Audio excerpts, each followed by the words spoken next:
Mesdames et messieurs, bonsoir et merci d'être avec nous en ce dimanche soir. Je vous invite à suivre ce journal jusqu'à son terme. À la une de l'actualité, l'association japonaise continue de renforcer les relations entre Madagascar et le Japon dans les domaines économiques, social et culturels, a confirmé aujourd'hui le président de l'association. L'objectif est de développer le pays à travers la coopération avec le gouvernement japonais, a-t-il déclaré. En contrepartie, Madagascar partage également ses expériences avec le Japon. Le volet culturel a été privilégié aujourd'hui à travers la visite du Ruvada Tsaadit et la participation à la protection de ce patrimoine en plantant des arbres. Indignana Martina, Sech Indianab. Le Ruvada Tsaadit fait partie des 12 collines sacrées d'Imirn. C'est un lieu historique et un musée malgache qui préserve la culture, mais surtout l'histoire nationale. L'Association des anciens et amis du Japon à Madagascar, ou AAAJM, est venue visiter ce lieu avec l'ambassadeur du Japon ce jour. Pour moi, c'était la première fois, même si j'ai déjà visité le Ruva de Ambuimanga, grâce à monsieur le guide. Donc je pense qu'on a beaucoup appris sur l'histoire de Ruva ici et donc j'avais beaucoup apprécié. Ainsi, outre les aspects économiques et sociaux, le Japon renforce également les liens culturels. Comme j'ai parlé avec Madame la Présidente, on va continuer à discuter ce que nous pouvons apporter au bien du peuple malgache. Véritable pont entre le gouvernement malgache et le gouvernement japonais, l'Association des anciens et amis du Japon à Madagascar est un regroupement de malgaches ayant suivi des formations au Japon. Elle a actuellement 37 ans. Son objectif, le développement du pays à travers cette coopération avec le gouvernement japonais. L'association a également planté 200 arbres sur la route menant au Ruvada Tsaadit. Et les espèces vivantes jouent un rôle important dans nos vies humaines. Madagascar a un avantage particulier car on y trouve 5% des espèces mondiales. Afin de renforcer les solutions pour la protection de ces espèces, de nombreux acteurs se sont réunis à l'université d'Antananarive pour tenir une présentation portant spécifiquement sur le thème « Espèces biologiques et progrès, calendrier de solutions ». Le ministre de l'Environnement et du Développement durable, Max Andonirina Fontaine, et le directeur général de l'Agence française de développement AFD, Rémi Rioux, ont participé à ce débat et ont tous deux souligné l'importance de renforcer la protection des espèces face aux nombreuses pressions qui pèsent sur elles. Selon le ministre de l'Environnement, la protection des espèces dépend du progrès économique. Tous les acteurs ont souligné l'importance de promouvoir le domaine de la recherche scientifique, de l'éducation, de la coopération de tous les acteurs, qu'ils soient privés ou gouvernementaux, de l'implication des jeunes et essentiellement de protéger l'espèce. Le directeur général de l'AFD a confirmé qu'il est toujours prêt à accompagner Madagascar dans la protection de ces espèces qui nous distinguent. Dans les actualités sociales, la cellule de prière dirigée par Maman Olga, mère du président de la République Andradouil, a prié pour les détenus de la prison de Nosy-Be et leur a apporté de l'aide. En effet, prier pour les détenus fait partie de la raison d'être de cette cellule de prière. Détails sur les images de Yves Janel. Une séance de prière a été conduite par la cellule de prière Ambouibao, dirigée par Maman Olga, à la prison de Nosy-Be lundi dernier. À cette occasion, elle a réconforté les détenus. Lors de cette visite à la prison, Maman Olga a également remis des cadeaux aux femmes détenues à la veille de la célébration de la journée de la femme. Elle n'a pas non plus oublié les mineurs qui y sont enfermés. Rappelons que le 24e cellule de prière conduite par Maman Olga a été implantée à Nosy-Be samedi dernier. Sa raison d'être est de prier pour la nation, pour les prisonniers, pour les malades, pour les femmes qui vont enfanter et pour les personnes en difficulté. Et les bâtiments construits par le gouvernement dans le cadre du projet présidentiel seront ouverts aux étudiants d'Atsnanan. Le ministre de l'Enseignement supérieur et de la Recherche scientifique a rencontré le représentant des étudiants d'Atsnanan pour résoudre les problèmes de ces derniers vendredi dernier. Et hier, il a posé la première pierre pour la construction d'une cuisine pour les étudiants d'Atsnanan. Natera Koutumav pour plus de détails. L'université d'Atsnanan compte 12 000 étudiants. Ces derniers font face à des problèmes de logement. En effet, leur logement date du président Tiranan. Actuellement, le gouvernement du président Ajrazouel ambitionne de créer une cité pour ses étudiants, ce qui résoudra leurs problèmes. D'autre part, afin d'éviter la propagation des virus, notamment du choléra qui touche déjà les pays avoisinants, il y aura une semaine de nettoyage sous la conduite des représentants des autorités locales. Lors de sa visite, le ministre a posé la première pierre pour la construction d'une cuisine pour les étudiants. Les travaux se termineront dans 2 semaines selon les explications. Côté sport, il devrait avoir de l'impartialité et de la transparence entre l'administration des clubs et la fédération. Tels sont entre autres les points discutés lors de l'atelier sur le foot tenu vendredi dernier entre la fédération et la Ligue d'Analamang. La construction d'infrastructures et l'équipement des ligues ont également été discutés. Felana Rakoutoarsoul sur les images de Anzara Zonarville. Les propositions seront regroupées en une seule grande recommandation et celle-ci sera présentée à la CAF et à la FIFA après consultation de chacune des 22 ligues régionales de l'île. Le but est de combiner toutes les techniques et tous les détails en accord avec le foot, mais aussi de reconstruire le monde du foot malgache pour obtenir de meilleurs résultats dans les différentes compétitions. Vendredi dernier, c'était au tour de la Ligue d'Analamang de présenter ses idées.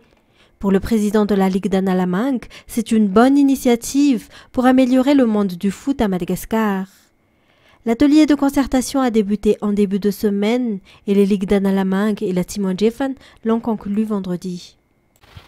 Et toujours dans ce contexte, une compétition de foot à 6 organisée par un organisme éducatif pour les jeunes du 1er arrondissement s'est terminée hier.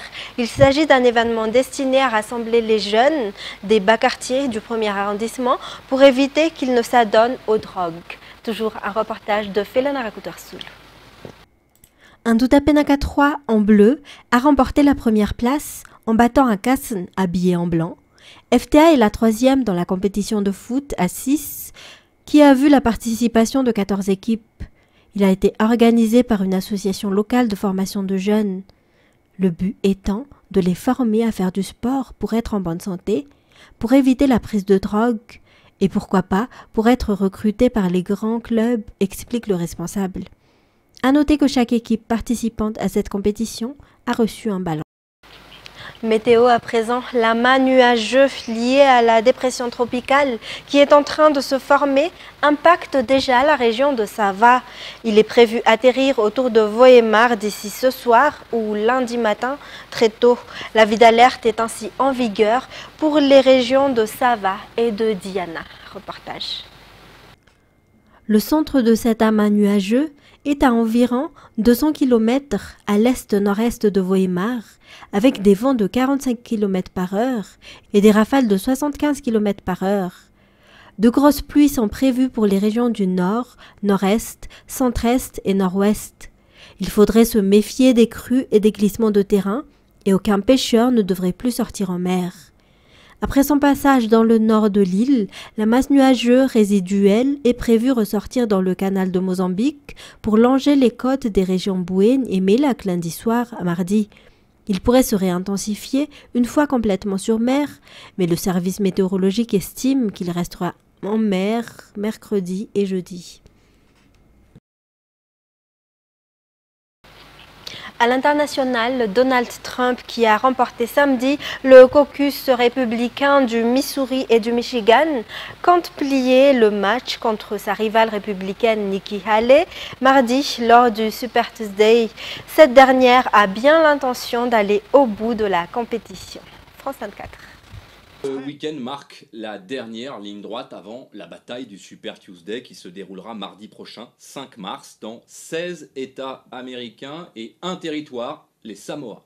Concrètement, cela signifie pour les candidats qu'il faut bien entendu multiplier les apparitions en meeting ou à la télévision, mais aussi, et je dirais même surtout, consolider les levées de fonds indispensables au déroulement normal d'une campagne et aussi engranger des soutiens. Et justement, pour les soutiens, la surprise du week-end vient de Nikki Haley qui vient d'arracher 2 soutiens de poids avec les sénateurs d'Alaska et de l'État du Maine.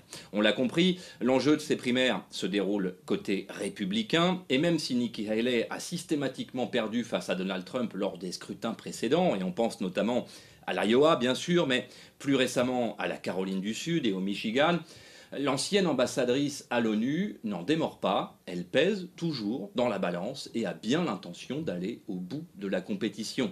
Une ténacité qui exaspère Donald Trump au sujet de qui pourtant la candidate a légèrement modifié son discours en rappelant ce samedi que sa campagne n'était pas anti-Trump mais pour l'Amérique et contre Joe Biden. Un jeu d'équilibriste de communication politique qui rend néanmoins son équation impossible puisque toutes les études le confirment, à moins que Donald Trump soit empêché de se présenter par la justice ou pour un pépin de santé par exemple, il est incontestablement l'absolu favori de cette primaire républicaine. Plusieurs centaines de manifestants ont réclamé samedi à Dakar la tenue de l'élection présidentielle avant le 2 avril, date de la fin du mandat du président Macky Sall.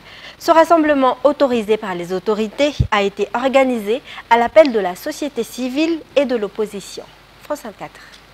Élection avant le 2 avril, non à la loi d'amnistie. Les slogans entonnés par les manifestants sont nombreux dans ce premier rassemblement organisé par le nouveau front qui fait face au président Macky Sall, le front de résistance lancé ce jeudi par les candidats de l'opposition à cette élection présidentielle, mais aussi des associations de la société civile, parmi les manifestants, des militants de ces candidats à l'élection, mais aussi de simples citoyens.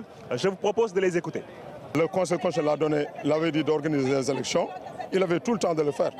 Maintenant, qu'est-ce qu'il veut, qu'est-ce qu'il a derrière la tête, on ne sait pas. Mais nous, tout ce que nous voulons, c'est qu'il nous laisse un pays entier. J'ai eu 18 ans cette année. Je devais voter le 25 février dernier, mais je n'ai pas pu voter parce que les élections ont été malheureusement reportées. Du coup, je n'ai pas pu voter et ça m'a fait vraiment très mal. Nous avons grandi dans un environnement démocratique. Si aujourd'hui nous nous rencontrons qu'il y a une personne qui veut vraiment remettre tout en cause, alors là, nous sommes là pour montrer que nous ne sommes pas d'accord. Le président Macky Sall, de son côté, va recevoir ce lundi le rapport final du dialogue national qu'il avait initié lundi et qui a préconisé la date du 2 juin pour l'élection présidentielle. Le chef de l'État a plusieurs fois réitéré sa volonté de ne pas dépasser la date du 2 avril qui marque la fin de son mandat. Et sans surprise, le président de la transition, Mahamat Idriss Déby, a annoncé samedi être candidat à la présidentielle du 6 mai au Tchad. Le jeune général avait été proclamé par l'armée président de la transition à la tête d'une junte de généraux en avril 2021, à l'annonce de la mort de son père, le maréchal Idriss Déby Itno. France 24. Officiel. Mahamat Idriss Déby Itno est candidat à l'élection présidentielle du 6 mai 2024. Il a annoncé sa candidature lors d'une cérémonie organisée ce matin par une coalition politique dite Coalition pour un Tchad uni. Après une sereine et profonde réflexion, j'ai décidé de donner suite au choix que vous avez porté sur notre modeste personne comme candidat. Le MPS est donc à la tête de cette coalition qui réunit quelques ténors de la politique tchadienne, dont l'ancien Premier ministre Saleh Kebzabo, opposant historique au président Déby, ou encore Laocoon Kouraï Omedar, mythique maire de Moundou, la seconde ville du pays et ville frondeuse. On y retrouve également plusieurs anciens politico-militaires, des activistes, des membres éminents de la diaspora et des acteurs de la société civile. Face à cette importante coalition et suite au décès de l'opposant Yahya Dillo, on peut se demander s'il existe encore une opposition au Tchad. Des voix dissonantes existent encore, telles que Max Kemkoy, Sidik Hagar ou encore Albert Pahimi Padake, ancien allié de Mahamat Idriss avec qui il a mené une bonne partie de la transition avant d'être remplacé. Sa formation politique est l'une des plus importantes et pourrait être la seule à tenir tête au candidat Mahamat Déby et à son armada politique. On peut également mentionner les transformateurs de Succès Masra qui n'ont d'ailleurs pas encore pris position sur leur participation ou non aux élections de mai 2024. Et ainsi s'achève cette édition. Mesdames et messieurs, merci à vous de l'avoir suivi. Toute l'équipe de la rédaction vous donne rendez-vous dès demain pour de nouvelles actualités. Au revoir et passez une excellente soirée sur Viva.